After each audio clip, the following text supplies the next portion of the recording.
Good morning. Welcome into Five Clubs. Great to have you with us. It's nice to be back. It's nice to be home. Not only here on Golf Channel, but also PGA Tour Radio. That is Channel 92 on Sirius XM. I am Gary Williams, and this program always brought to you by Century Insurance, right by you. If you have business insurance needs, they will meet them at the highest level. Golf Pride, when it comes to materials and products and options, there is no grip company in the world that provides more for you than Golf Pride does through the bag, including that reverse taper putter grip series. Peter Millar, it's the fall season. There's a touch of fall in the air. If you need to layer up, they have every answer because they have the most comprehensive, thorough line of clothing that you could ever want. It's a lifestyle brand. And finally, Pinehurst, the cradle of American golf, with 10 golf courses. They have a lot to offer you, certainly, at Pinehurst. On this Wednesday, because it's our lone day, we've been out and about at some great events. Thank all the people who put on these great events around these juniors, including not only the underrated, but the first tee as well. They know who they are. I thank them. Today, for this hour, we're going to jam in a lot with somebody who has as much to offer in terms of his viewpoint on the game as anybody. Contributor to Golf Digest, to Golf Channel. You'll see him a lot next week on Live from the Ryder Cup at Bethpage. And we are proud to get him when we can get him as a modest contributor here on Five Clubs. Of course, I'm speaking of Jaime Diaz. My friend, good morning. Good morning, Gary. Good to be with you. It's good to be with you. You and I spent the evening last night.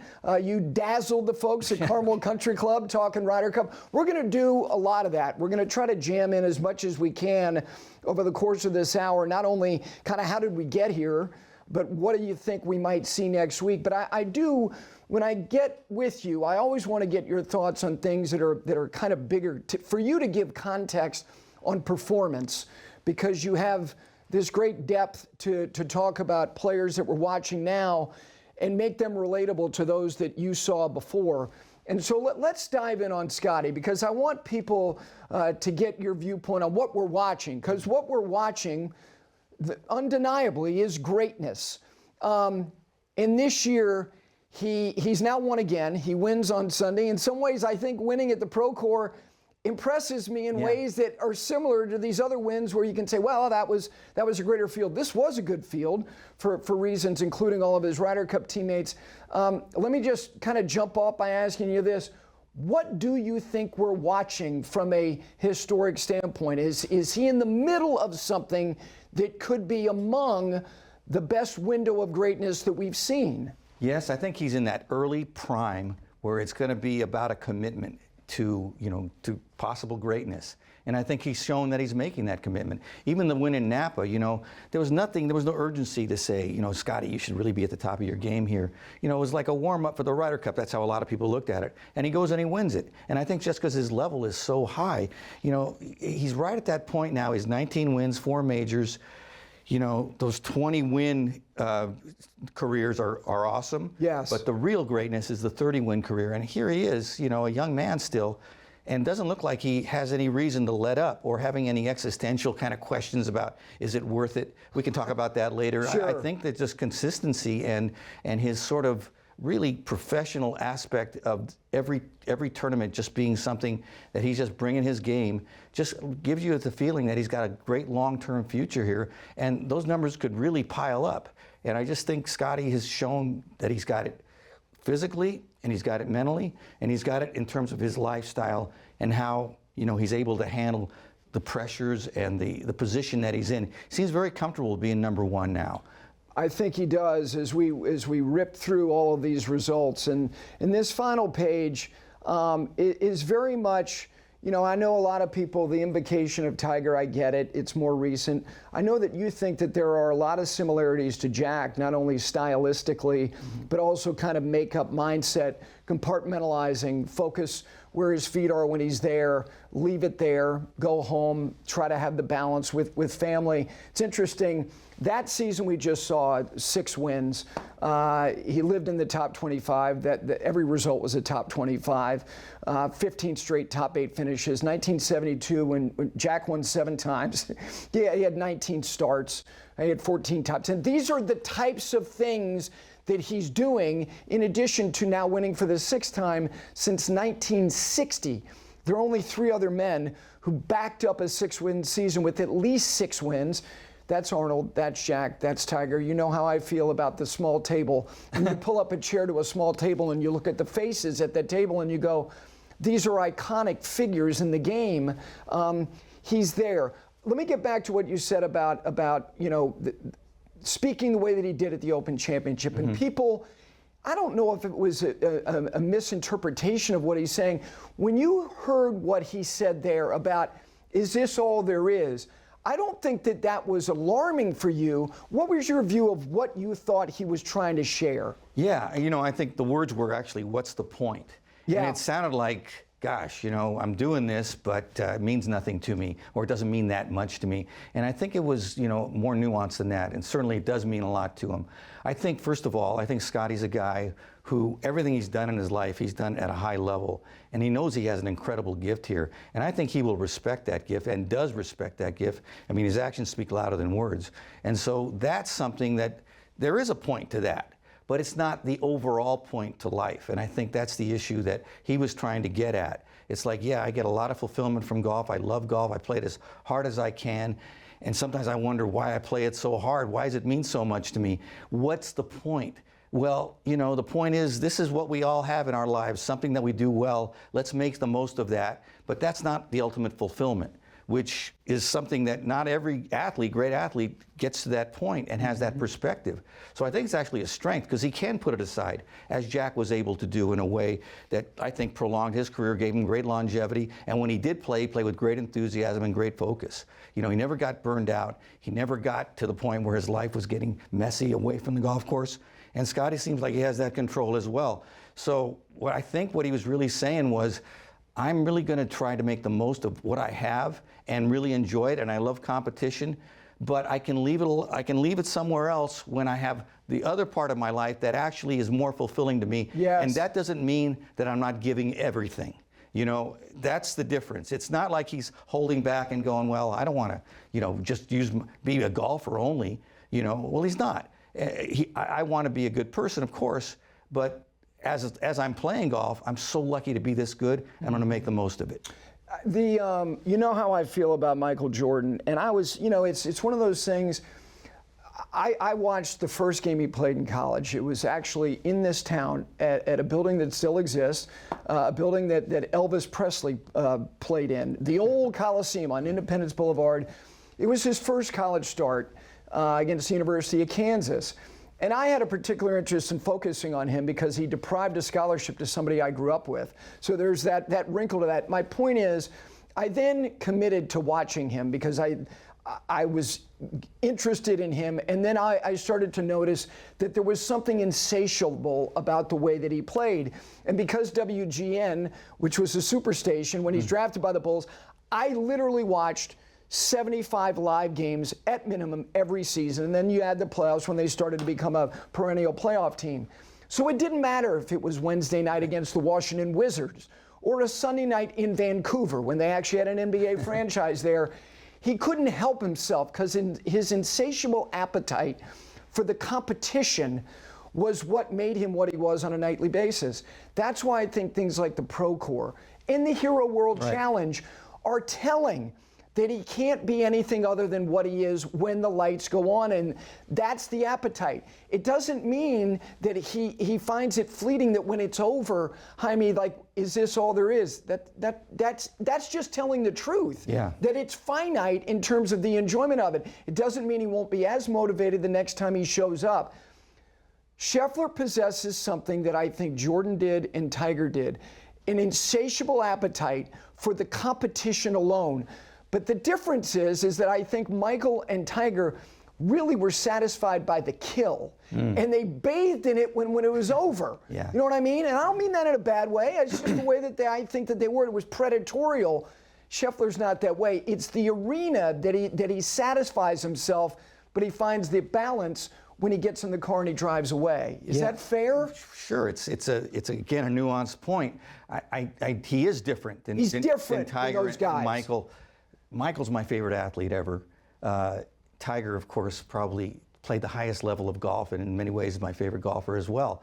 And I think they found their greatest moments in the arena. You know, they loved it so much. That's what they lived for. And probably very difficult for Michael to step away and find something, probably never will find something that's quite as meaningful. And that's normal human behavior. But if you can have both, you can step away and go, God, that was great, like Byron Nelson did. And like I once asked him, and he goes, I'm exactly happy with what I did. Even though, you know, he didn't have the numbers that would have made him the greatest golfer, to some, he played the highest level of golf ever, and he left it there and was good with it. And I think of Scottie that way a little bit.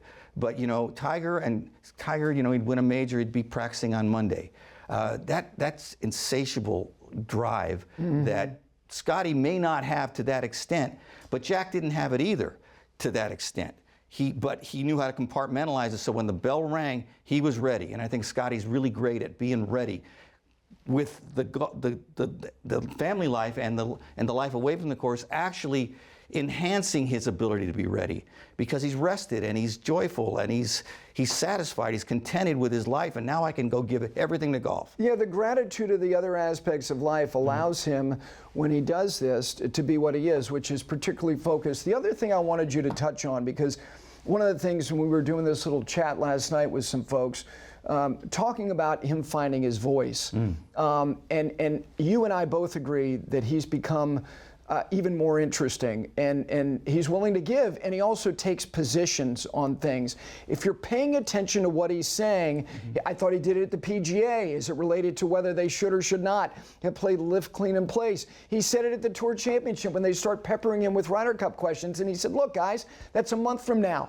If you want to ask me questions about this competition, I'm here for you. Otherwise, I'll go practice. He even in a very subtle way kind of grades questions. He'll hear a question and go, that's a good question. Yeah. It's like, hey, all right, I asked a good question.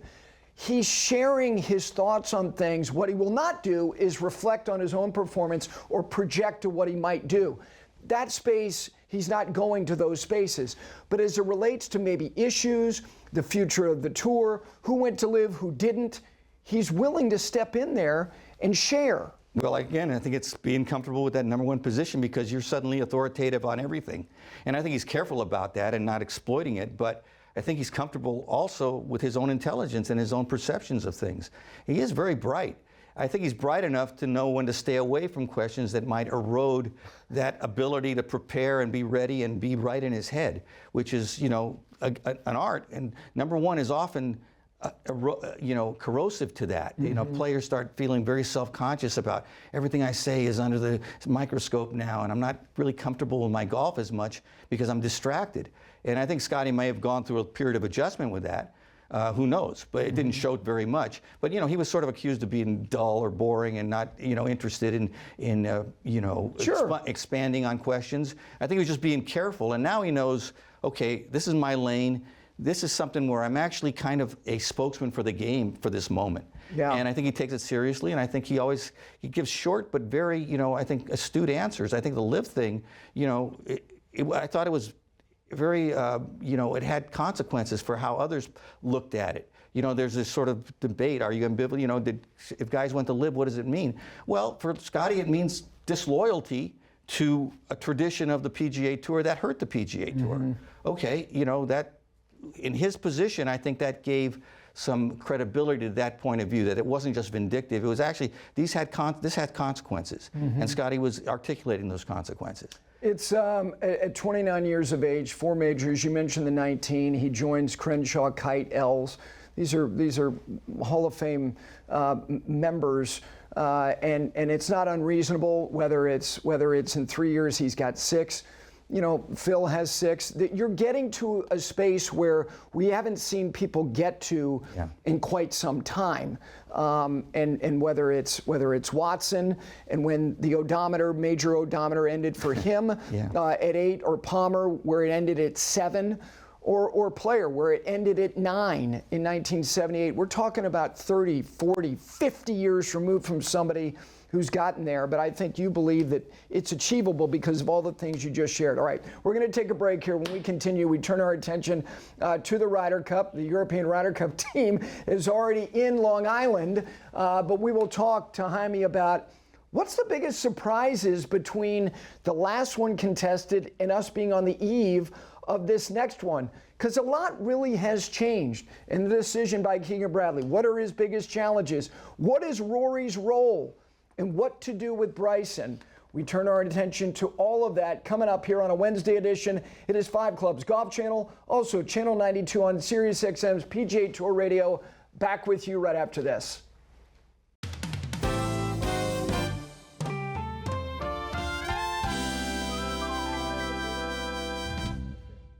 Back in, it is a Wednesday edition of 5 Clubs Golf Channel, also Channel 92. That is PGA Tour Radio on Sirius XM. This segment brought to you by Pinehurst, the cradle of American golf, 10 golf courses. The new clubhouse and restaurant at Pinehurst number 10 is open, Station 21. Book a trip to the cradle of American golf. All right, alongside Jaime Diaz for the full show, plus we got dogs to end the week. One note, and I'll repeat it again before we're done. Next Monday, we will originate live from 1 to 3 p.m. To start Ryder Cup week, a 2-hour show. Got a lot of great guests lined up. Jim Bones Mackay, Ian Poulter, Brendan Young is going to join me in studio. Gabby Herzig will be with us as well. We will lead right into live from Bethpage to begin Ryder Cup week. Jaime, you'll be up there. Look, this thing is a monster, and it's we're going to do a special show, you and I, that'll be available on our YouTube channel. To start Ryder Cup week, to get people really lathered up if they aren't already lathered up, which I know that they are. So much changes in golf.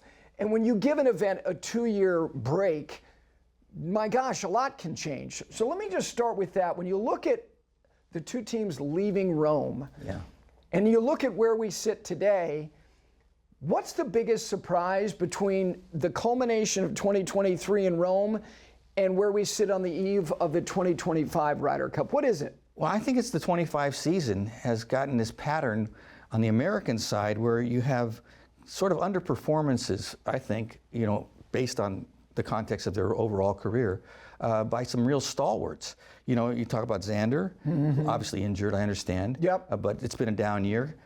Patrick Cantlay hasn't really performed to his level except at the Tour Championship, so maybe he's gathering a pace now, but still it's been a bit of a disappointing year. It has, and also, Jaime, like for the first time legitimately, he contended in the waning moments of a major last year at Pinehurst, paired with Rory. Yeah. And I'm thinking, okay, now he's been in the deep end of the pool, and here comes 2025, and it didn't fire. Now he showed form late enough I always thought he was probably going to be on this side, but yeah, that's fair. And he's on the board, Live's going on. There's a lot of stuff happening right now, but still, it was puzzling. Justin Thomas has been erratic. He's had a great spring. Had some brilliance, but hasn't quite closed the way that you'd expect him to, and so he's not quite where he used to be. Yep. Colin Morikawa, obviously putting issues, fallen, not finishing in the top 10 very much anymore. Yeah, one top 10 since March. Koepka is not on the team, and nobody's even missing him apparently because his level has just been so low, frankly. And Jordan Spieth's not on the team. Yeah. So this is it's carved out kind of a soft spot potentially for the Americans that they'll have to deal with if these guys all bring it somehow at the Ryder Cup, which happens with certain people. They just find their happy place under the pressure and do their best. That could happen, but if they're just the same level, it's, I think, a vulnerability for the Americans. Conversely, the Europeans, I think, have shown tremendous improvement among their core. Who's better from Rome on the European side as we head to Bethpage? Well, I have several guys. I mean, I think Rory is. Fair. He had a high level, but look what he did this year. I think Tommy Fleetwood is. Undeniably. Justin Rose is, in my opinion. He is. Tyrrell Hatton.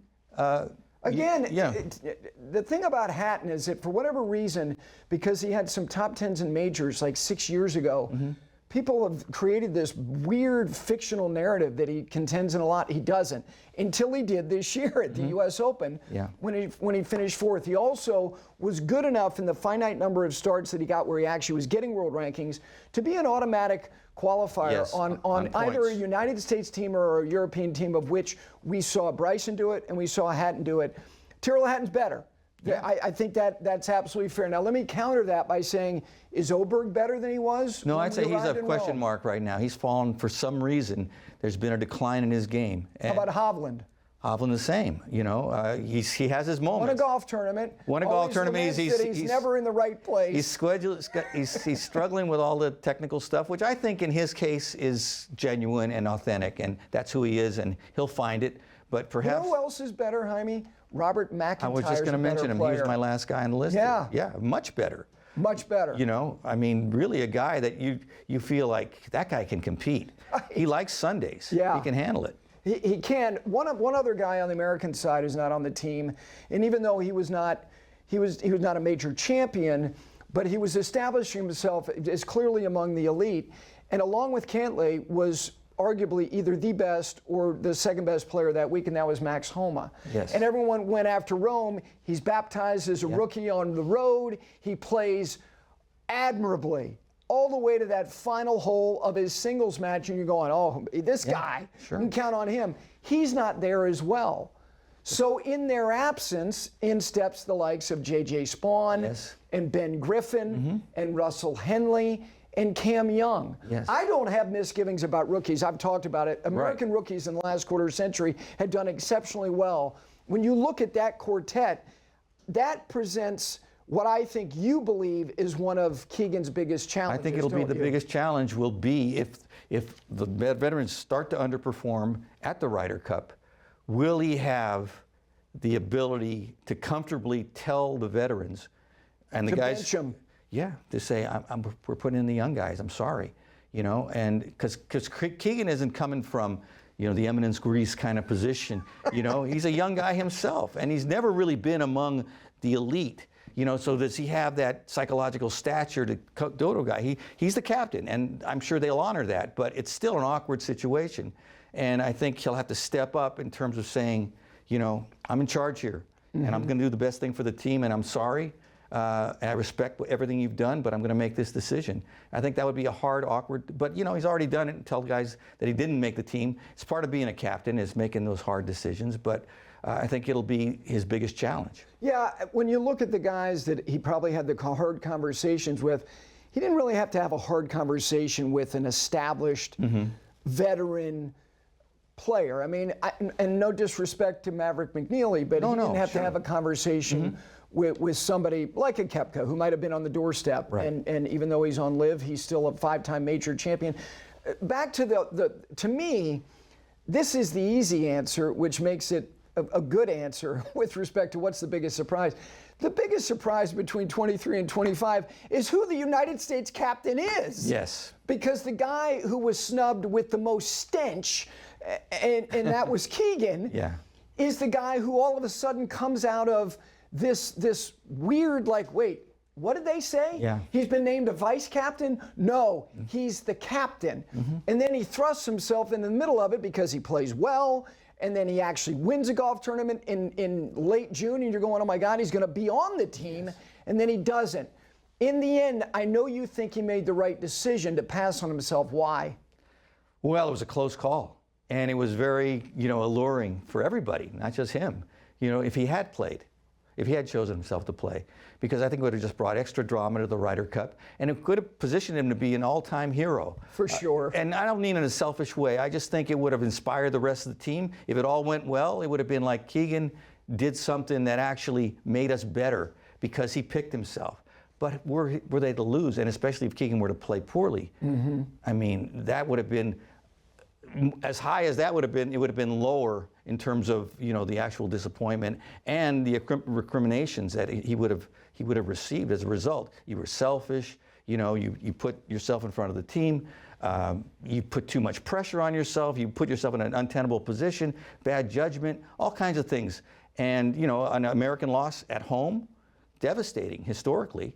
So, you know. For sure. You know, really, it was a high risk, high reward. And the risk was too high, I think. So he took the lower risk, and the reward will still be great if the Americans win. So if they don't win, we always immediately put the bullseye on the captain, and he takes all the harpoons. Yeah.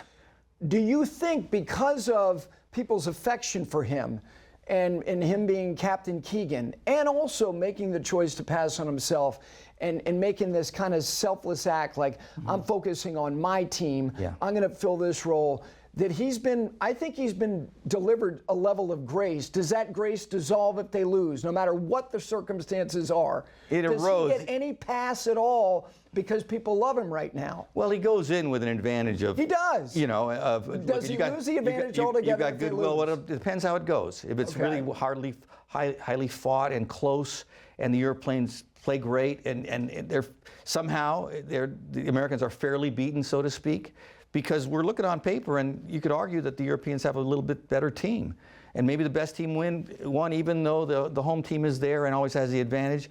I think he would still get some grace, and it wouldn't be his fault. But if they lose, and there's some questionable decisions about the pairings, or you know, the order of play, or maybe some of his comments, whatever, he's under the gun. Yes, he's the most exposed guy if they lose, no matter what. Yeah, it's the position that he has chosen.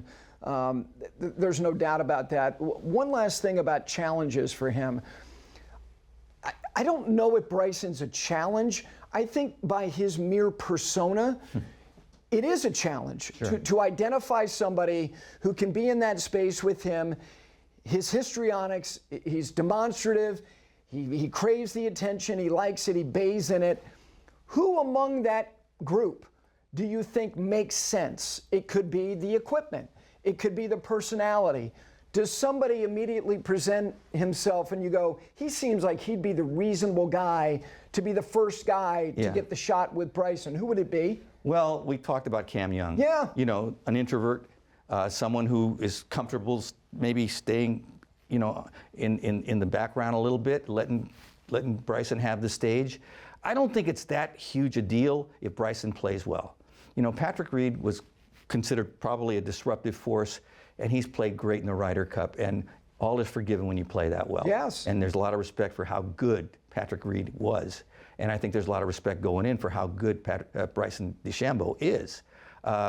It depends. And he loves the stage. He loves the stage. It depends how he acts. You know, if there's moments where, you know, he looks like he's blaming his opponent, his partner or something, and he looks disruptive, it's going to fall on Bryson. Right. But I don't know. I think he's handled his public moments these last couple of years, especially at Pinehurst, very well. He's got an amazingly improved image with the public. Yeah, So, I mean, when you win, though, it's easy to be. well, sure. And I'm doing the YouTube, and there's Now, I would counter that by saying I didn't think his form after the Masters, you know, lamenting the fact that Rory didn't talk to him in the final round, that's telling to me. It is. I give him a pass. He's asked about everything, and you know, I think he was being sensitive about the live thing. Really, it's like, you know, this is the way it is right now between us. You know, there's tension.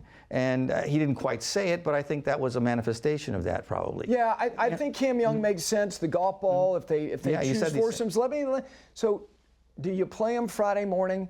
Do you let him hit the first tee shot? This is a TV show in the end. Yeah. Is the first hole, you know Beth Page better than I do, is it a hole you can bomb it? Literally hoist it over those trees on the right-hand side. Is it like 6 at Bay Hill? The collar. Well, you know, that would be an amazing charge for the fans. I mean, look how we talk about, you know, what he did at Bay Hill. We still talk about it. Of course. So why not? Yeah. You know, he's not probably built for foursomes like he is for four-ball, but he's a great player. I mean, won the U.S. Open. I say put him out there. Put him out there. Yeah. All right, when we come back, we'll talk about Rory's role and the European side, because they're doing something that has never been done before. We'll get into that as we continue here on this Wednesday edition, 5 Clubs Golf Channel, PGA Tour Radio, Sirius XM's Channel 92, back with the great Jaime Diaz from Golf Digest and Golf Channel, and a contributor here at 5 Clubs right after this.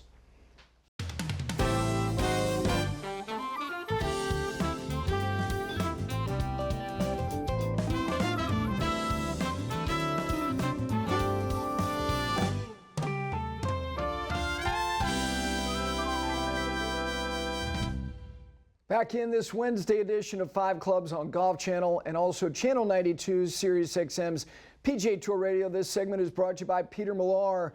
The Odeon, the new shoe, I've got it on right now, not to mention all of the fall items. And if you're going to be on campus for a college football game, no matter what school you went to or support, they've got you covered. Go to their collegiate line at petermillar.com. Game day, they've got items for every school at every level.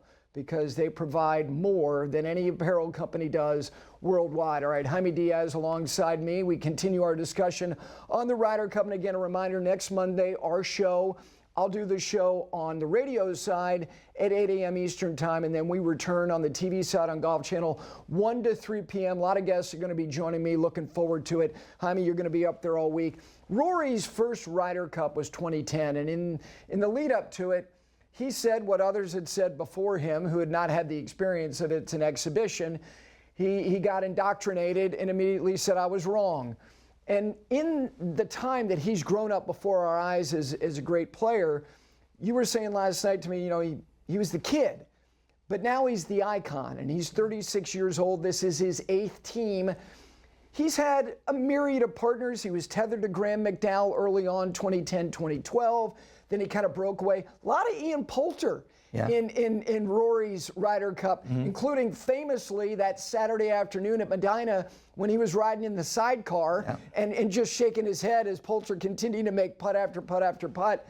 What's his role? What's his role other than being great? What is his role now? I think for the first time he's legitimately really a leader. Okay. And just he's earned that position. It's not really, he's always been vocal.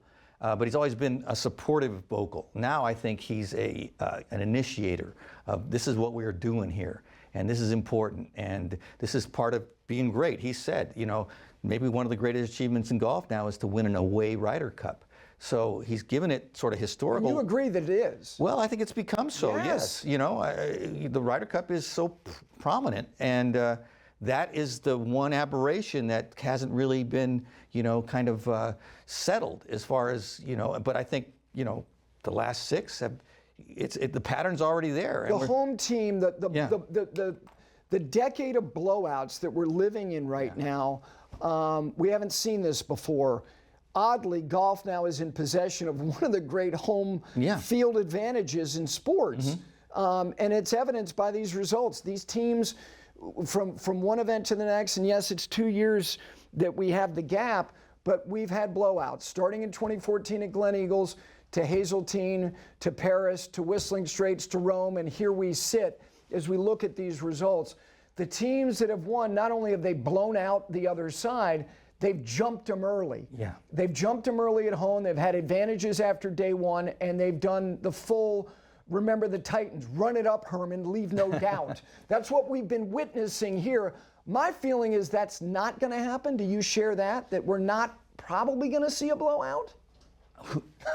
I don't know. I don't know. I know. Like you said, it's so much momentum, and that first day is so important. I think the course setup is super important, it turns out, for the way that the home team has performed, and also this uniquely intense crowd we're going to have in New York. Maybe the greatest sports fans as far as just being vociferous as you ever see. And so it'll be the loudest, most raucous Ryder Cup perhaps, and that certainly should help the Americans and hurt the Europeans. So could be a blowout.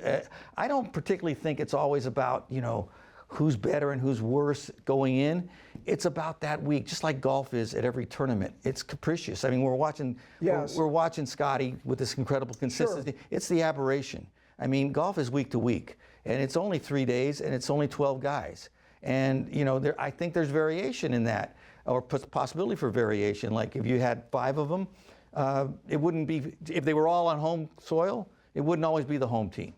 But in this small sample size, that's what it looks like right now. But to Rory's credit, to your point about how it can be fleeting and very fickle, that in the last 10 years, if you look at who has resided inside the top 10, let alone the 5, the top 5, it's him.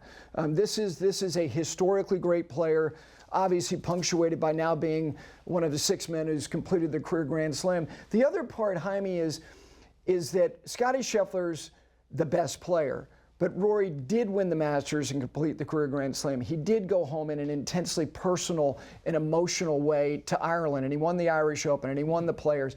If he does something, because he's the one who laid down the marker in Rome and said, to what you just said, it's one of the hardest things to do, and we're going to do it. If he adds that as the cherry on top of this year, I don't know how he could possibly have a more satisfying year in his life. Could he professionally? Wow, he punch so many holes. Yes. I'm forgetting the cliche, but the point is, yeah, I mean, he's done so many things that we were waiting and hoping he would do. Once he won that Grand Slam, to me, it was so satisfying on so many levels. It just leaped him up in stature, in history, and I think in terms of the respect that he has from other players too. I mean, he's been through the mill. I think he was looked at as the gifted player who had his weeks early in his career, and it was a little too easy in a way. When he had clean air, he could run away. Yes, and not to ever denigrate any of those victories, no. but in terms of the grit that was required, it wasn't really demonstrated. It didn't have to be demonstrated. When it did have to be demonstrated, sometimes he seemed wanting in that regard. Then he goes and, terrible, heartbreaking losses at St. Andrews and Pinehurst. Now he's earned his spurs, in my opinion. He's been through it. To come back from that showed grit. What he did at the Masters was like a microcosm. It was like of his whole career, up and down, and tragedy and triumph, and great recovery, and in the end, resilience and toughness. And so now he's an elder statesman with some, real capacity for authority. And he's embraced what it means to be a caretaker of this. On the European side, Justin Rose has spoken eloquently about it. We are merely a caretaker. We are a reflection not only of the people right here around us, but we have a responsibility of those who came before us, but also to continue the path of greatness and achievement of the ones who will follow us. Our time is temporary. Rory has a chance, if they win this, to add his name to players like Faldo and Seve, who won multiple road Ryder Cups. Very few did, as the faces of those teams. And the other thing about Europe is this. If you counter the fact that the United States has won one road Ryder Cup since 1981, and that was in 1993. Meanwhile, Europe, why I think they're one of the great teams in sports, they've won in every decade. Since the 80s, 87, 95, 2004, 2012. If they now do it in another decade, Jaime, they would have won 5 different decades, 5 consecutive decades on the road, while the United States is in a 34-year drought when they go back to Ireland in 2027. So the players who were part of those teams, Rory being a central figure, it adds a special part of his lore, does it not? Absolutely, and it picks up really what's been most unique and most powerful about the European team, and that is their closeness and the way that they have absorbed the Ryder Cup's importance into their DNA. And that goes back to the 80s when they were playing for their survival. Basically, on the European tour, they needed to win that Ryder Cup. To a degree, they still are, as far as to some extent, itself, yes, yeah, financially, yeah. But I mean, they were really, ragtag compared to the and they felt it. And then Jacklin came in and he tried to raise, that level of self-respect and and give them some of the luxuries that the Americans had, so they felt like they were in the ball game. And suddenly you have Seve Ballesteros, an incredible leader. He kind of breaks the dam and says, "Look, I'm as good as these guys, and you can be as good as these guys." And he's followed by Faldo and Langer and Woozy and Lyle and Lotharball. And those 6 guys, amazing players, all in the Hall of Fame. They were underrated in the 80s. We've learned that those were great teams. And I think Rory, to some extent, respecting that legacy and trying to bring it back. He's not consciously, I don't think, but it's just there with Europe, It's there. The culture's been going on, even though they have a lot more money, and they still kind of travel together. They still eat dinner together more often. Doing it right now. They're just closer, Yeah. And that doesn't mean everybody's selfish on the American team. I think some of it just, geography. They're out there on the European tour, and they live closer to each other, and it's easy to drive to events, and it just, not as much separation, just, physically. The other part is we got to run to a break here, is Luke Donald, because very rarely does the substitute teacher become a Nobel laureate, like in a short amount of time, which he was a sub. We don't know where he was in the grand hierarchy of all those guys who are presumptive captains that went to live from Westwood and Garcia and McDowell. Yes, Luke has a Ryder Cup resume, but he subs in for Stenson. They win. He does it in this masterful fashion. He takes it upon himself to do something only Jacklin has done, to win back-to-back which he's on the cusp of possibly doing, he also is such an interesting It reminded me figure. of his game. I know we got to go to break, Yeah. but you know, I mean, his game was so artful and so complete, except for not being straight with the driver. He just got so much out of it, and I felt like he maximized his Ryder Cup captaincy as well. You know. All right. Well, we will continue here. We will not deprive you and us of our favorite segment, and it's also one of Jaime's because he has a glorious dog himself down in the greater Pinehurst area. Dogs of the Week and some final thoughts on this Wednesday edition of Five Clubs right after this.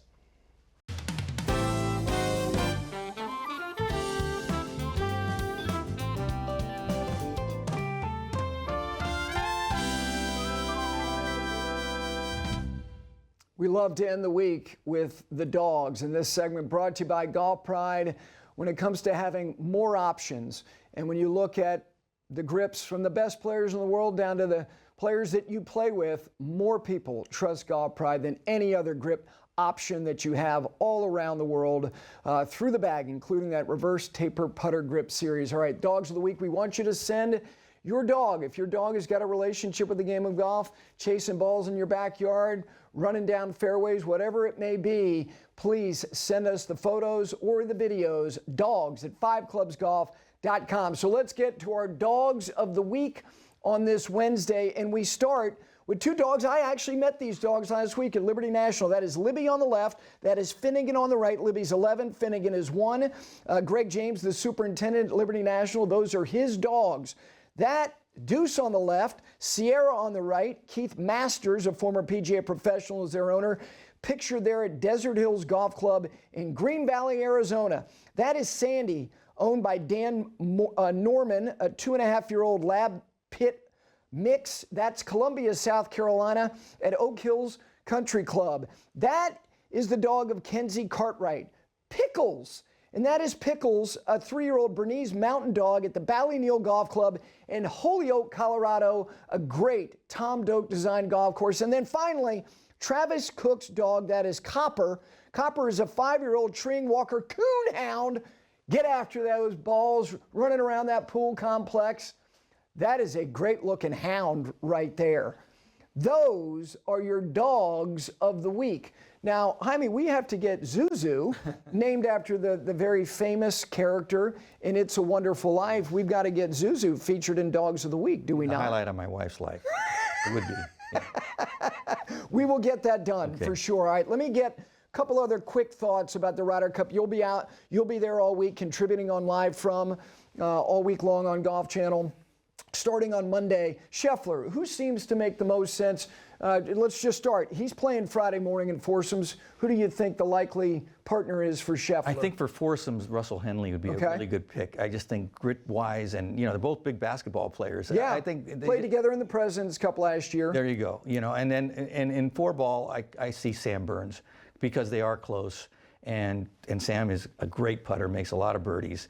His missteps would be forgiven more in a four-ball situation. The 5-session player is, I don't want to say it's entirely a thing of the past, but we're seeing even the best, the clear top guy getting a session off because you want to believe they have some fuel in the tank for Sunday singles with the 12 points. There's no doubt that if anyone's going to play 5 sessions for the United States, it's him. It's not even close, right? I would imagine, yes. Makes sense. Yeah, and he is so consistent that even when he's not on, he still gets something out of it. Yeah. Okay, the rookies. There are 4 United States rookies.